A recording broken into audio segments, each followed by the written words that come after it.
मुअज़्ज़ज़ सामईन व नाज़रीन, ख़मीस जे ॾिहाड़े फ़िरक़ाए बरेलवीअ सां ताल्लुक़ रखंदड़ एक मशहूर व मारूफ़ पीर जो इंतकाल थे तो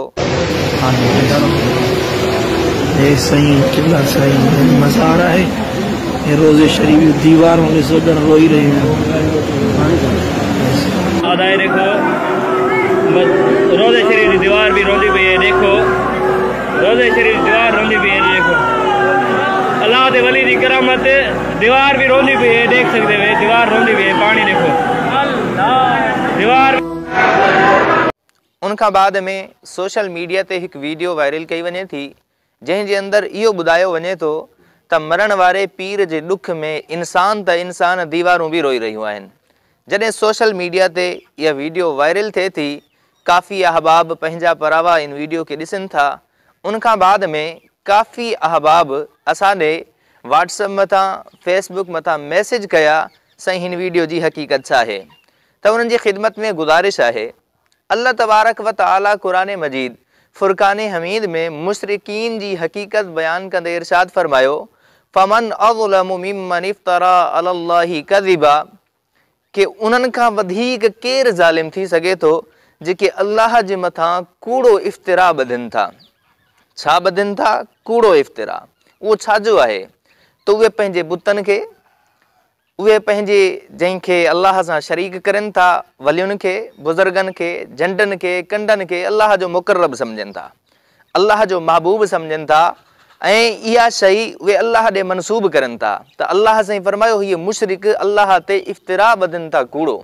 यानी मुशरिक एतिरी जुर्रत रखे थो जो हू पंहिंजे शिरक के सही साबित करण जे लाइ अल्लाह मथां भी कूड़ ॿधे थो। उनखां बाद में मुशरिकीन रसूलुल्लाह सल्लल्लाहु अलैहि वसल्लम जे मथां कूड़ ॿधंदे भी कोन था घबराइनि, ऐं जंहिंखे मामूली भी अक़लो बसीरत आहे, इन्ही बिदतियुनि खां मुशरिकनि खां वाक़िफ़ आहे, उहो कॾहिं भी हिननि जे जाल में नथो फासी सघे। उनजी वजह इहा आहे, ही वक़्तन फ़वक़्तन अहिड़ियूं किरामतूं बुज़ुर्गनि ॾे मनसूब कंदा था अचनि। अजीब अजीब क़िस्म जूं अजीब अजीब नालनि सां हिननि जूं दरगाहूं मौजूद आहिनि। उन दरगाहनि ते जेको ज़ुल्म थिए पियो, उन दरगाहनि ते जेको शिरक थिए पियो, ही उन्हनि जी कॾहिं भी मुखालफ़त नथा कनि, ही उन्हनि जी ताईद कनि था। पोइ अहिड़े मुशरिकनि खां जेकॾहिं अहिड़ी वीडियो जो, अहिड़ी ॻाल्हि जो सुदूर थिए त कोई वॾी ॻाल्हि कोन आहे। यादि रखो, ही त अञा इब्तिदा आहे। इन खां बाद में काफ़ी अहिड़ियूं शयूं अव्हांखे नज़र ईंदियूं जेके हुन पीर साहिब ॾे मनसूब कयूं वेंदियूं। उहो पीर एॾो पोतल हो जो हू पंहिंजी ॼंघनि खां माज़ूर हो, पंहिंजो पाण खे दुरुस्त न पियो करे सघे, लेकिन उन जे वञण खां बाद में हाणे दीवारियूं भी रोईंदियूं ऐं काफ़ी किरामतुनि जो ज़ुहूर थींदो, लेकिन ज़िंदगी जे अंदरि ज़ुहूर कोन पियो थिए। इन खां बाद में ॿी गुज़ारिश, ये जेके बिदती ऐं मुशरिक आहिनि, उन्हनि जा मुरीद आहिनि, पंहिंजे पीरनि खे पोहतल सम्झनि था, वॾियूं किरामतुनि वारा सम्झनि था। उन्हनि खे हिकिड़ो अर्ज़ ऐं गुज़ारिश आहे, हिन वक़्त पाकिस्तान जी हालत इंतिहाई ज़्यादा ख़राब आहे। पाकिस्तान जे अंदरि महांगाई ॾिसो, पाकिस्तान जे अंदरि बेरोज़गारी ॾिसो, हर क़िस्म जी सहूलत खां पाकिस्तान महरूम थींदो थो वञे।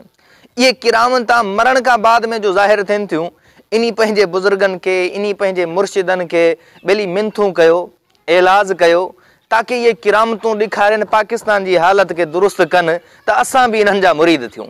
इहे असां इन्हनि जूं किरामतां ॾिसी करे बल्कि पूरो पाकिस्तान इन्हनि जो मुरीद थिए। असांजा जेका वीचारा हुक्मरान आहिनि, इहे वही करे कॾहिं कंहिंखां ख़ैरात पिननि था, कॾहिं कंहिंखां पिननि था। इन्हनि खे ॿाहिरि वञण जी ज़रूरत कहिड़ी आहे? जॾहिं तव्हां वटि इहे पोहतल सरकारां आहिनि पियूं, तव्हां वटि अहिड़ियूं दरगाहूं आहिनि पियूं जंहिंजूं वॾियूं वॾियूं किरामतां आहिनि। किरामतनि सां धक हणी करे कुछ भी करे सघनि था। कोई फूके वारी सरकार आहे, कोई शलवार वारी सरकार आहे, कोई ट्रैक्टर वारी सरकार आहे। इहे बाद में किरामतां ज़ाहिर कनि था। ॿिली इन्हनि खे चओ पाकिस्तान जी हालत खे दुरुस्त करनि, किरामत जो इज़हार करनि, हिनी मुल्क जे अंदरि इस्लामी निज़ाम खे नाफ़िज़ करनि, इन किरामतनि जे ज़रिए ॿिली असां भी इन्हनि जा मुरीद थियूं था। बाक़ी जंहिंखे अक़लो फ़हम आहे, जंहिंखे मामूली भी समझ आहे, सोच आहे, उहो सम्झी सघे थो त ही शैतानी हिकु चक्कर आहे पंहिंजे पेट खे हलाइण जे लाइ। बाक़ी अहिड़ी कोई हक़ीक़त कोन आहे जो कंहिंजे मरण जे करे दीवारूं थियूं रोइनि। रसूलुल्लाह सल्लल्लाहु अलैहि वसल्लम जे फर्ज़ंद जी रहलत थिए थी, वफ़ात थिए थी, उन वक़्त सिज गिरन थिए थो। माण्हुनि जे अंदरि इहो मशहूरु थियो त इहा सिज गिरन इन जे करे थी जो रसूलुल्लाह सल्लल्लाहु अलैहि वसल्लम जो फर्ज़ंद अर्जुमंद रहलत फरमाए वियो। हुज़ूर अलैहिस्सलातु वस्सलाम उन वक़्तु महसूस कयो इन शइ खे त हुज़ूर अलैहिस्सलातु वस्सलाम इरशाद फरमायो सिज ऐं चंड अल्लाह जी निशानियुनि मां निशानियूं आहिनि। इहे कंहिंजे बि मरण ते या कंहिंजे बि ॼमण ते ख़ुशी या ग़मी जो इज़हार नथा कनि। इहो सिज गिरन थियो अल्लाह जी हिकिड़ी निशानी आहे, अलामत आहे। ईअं ई जेकॾहिं दुनिया में कंहिं शयुनि जो ज़ुहूर थिए थो उहा अल्लाह तबारक व तआला जी या त निशानियूं हुजनि थियूं या अल्लाह ताला जे तरफ़ां पकड़ बि थी सघे थी। लेकिन दीवारुनि जो रोअण इहो बईद दख़ल आहे। इहो सिर्फ़ु पेट खे ऐं दरगाह खे वधाइण जो चकर आहे। हुन बुज़ुर्ग जी किरामत खे साबित करणु आहे, बाक़ी हक़ीक़त कुझु कोन अथसि।